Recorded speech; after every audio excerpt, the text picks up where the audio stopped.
Welcome to your Research Business Daily Report, sponsored today and this week by Sirvada, the new do-it-yourself online research service for surveying your target market.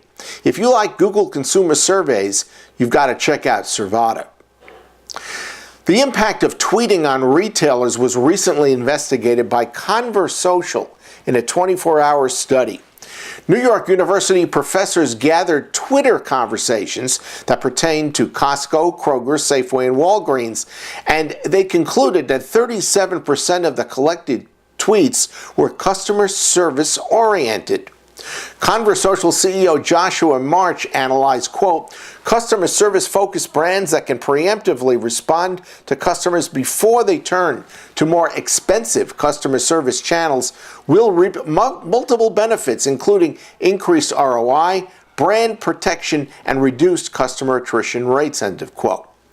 That's a nice lead into a new advertising product being offered at the New York Times.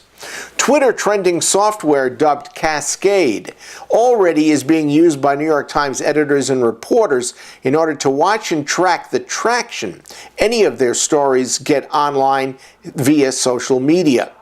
The Times has a new Sparking Stories product and service, and it's going to allow advertisers to insert messaging into those Twitter trending Times-generated stories. Now, it may be that advertiser relevancy in particular items is going to be challenging to find, but at the same time, with some work, it could be potentially powerful. And it seems to me that the results from Conversocial's study show that this is a very, very valid way to go about things. Next, Michelle Adams spent 10 intensive years in research with Frito-Lay and PepsiCo, and she became quite familiar with neuroscience's real and potential impact on research. And it really stuck with her because she started a new business that attempts to help others partake of her expertise in that field. We asked her if she would spend 2 minutes with RBDR to explain her point of view on this much discussed innovative research capability. I recently attended a lecture for the Center of Brain Health here in Dallas. And a neuroscience psychologist told us that 99.9% of what we're doing is actually occurring in a very calculated, automatic, and unconscious way. That's pretty scary. That means a whole bunch of what we're doing we're not even aware of. So how do we dig deeper into our brains to understand what people are really doing if they're not capable of knowing that themselves? I would suggest this. I would suggest we're going to take our marketing research, survey research toolkit and expand it, adding behavioral science and neuroscience to the mix. By doing that, there's 3 things that we should consider. One is context matters. The context of where somebody is, who they're with, what they're doing, the time of day, the time of year, all of that matters into the mood and the emotions that they're experiencing when they're taking our surveys and when they're reacting to our brands. 2, framing matters.